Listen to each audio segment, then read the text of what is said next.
Good morning. Welcome to the update from the recovery room again on what is Friday, the 22nd of May. So another week done and things moving ahead. Hope you've had a good week and things are progressing for you guys as well. And one of the things I've been considering or looking at is how people are selling as they're coming out of this lockdown now. And we can go back into sort of sales mode. But most of us need to get more clients, more traction, more business coming through. And on reflection, seeing how some people are selling as well, just a couple of observations, a couple of tips. There's a very powerful word, perhaps the most powerful word in my experience in sales and in selling, and the word is imagine. People don't buy something for now. Sometimes they do, but they tend to buy for the future. They buy a future outcome, future result, future experience. Whether you're in a restaurant buying a meal for now, but it's to experience in the immediate future, or it's a machine tool for the future of the production of the company, or it's a plane ticket or a holiday. So we're buying things that are future based. We can't buy things historic based. We buy things for the future. We also buy things based on our emotional connection to them. And it doesn't matter whether it is a machine tool or a plane ticket, there is that emotional construct to it as well. And we think in pictures, we visualize the future. We see ourselves in situations, we see outcomes, we imagine experiences. So when you're in sales, whatever you're selling, pretty much, just use the word imagine. Imagine what it will look like. Imagine how you will feel. Imagine what the situation will be when we achieve this, this, and this. And you may have seen the classic video of the "Sell Me This Pen," the Wolf of Wall Street, and it's been around for a long time. That thing, "Sell me this pen," and 9 times out of 10 people say, "Well, it's a very nice pen," and all this sort of stuff. The way to sell the pen, you can see the video on YouTube, is not to describe the pen, it's to describe the situation. Imagine what it will be like when you're signing this amazing contract and you use a cheap pen or you use this pen. Which one represents you best?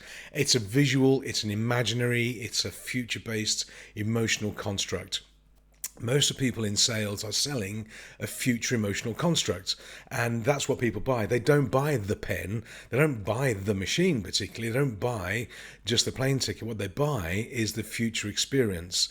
So when you're discussing with people about your product or your service or whatever it is, see if you can build that into it. The word imagine, because it's a future-based, image-based picture. We think in pictures, and it's an emotional base as well. It's a very nice phrase. There are other keywords as well you can use, but I find imagine, it makes people think. It makes them literally look up to the sky and consider and construct that future vision. Now, if you can satisfy that imagination that they have by whatever they imagine themselves to be doing, and you have the product or service to get them there, because it's that emotional, future-based visual construct, they will go with you.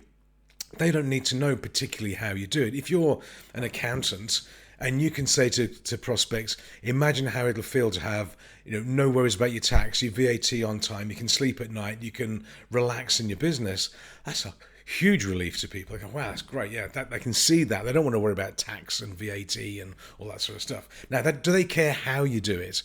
No, they don't know how you do it. It needs to be compliant and legal, obviously, but they don't care what you do. They don't care how you do it. What they're buying is this outcome, the imagination, the image outcome in the future. And that applies for all of us, all that we do.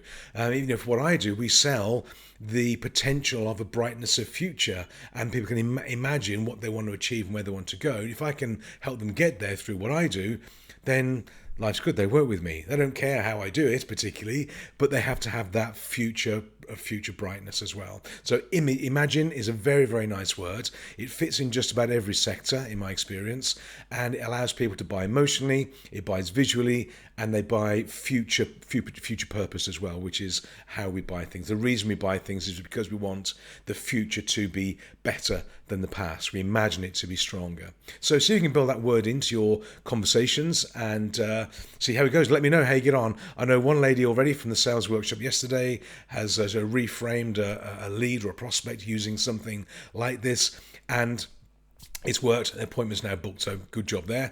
And see how you get on. Build it into your conversation. Use it as a construct, and I think it will help your conversion rate through to other discussions and other meetings.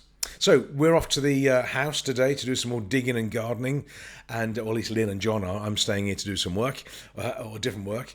And have a great weekend. I'll speak with you tomorrow on Saturday. In the meantime, have a great day, and bye for now.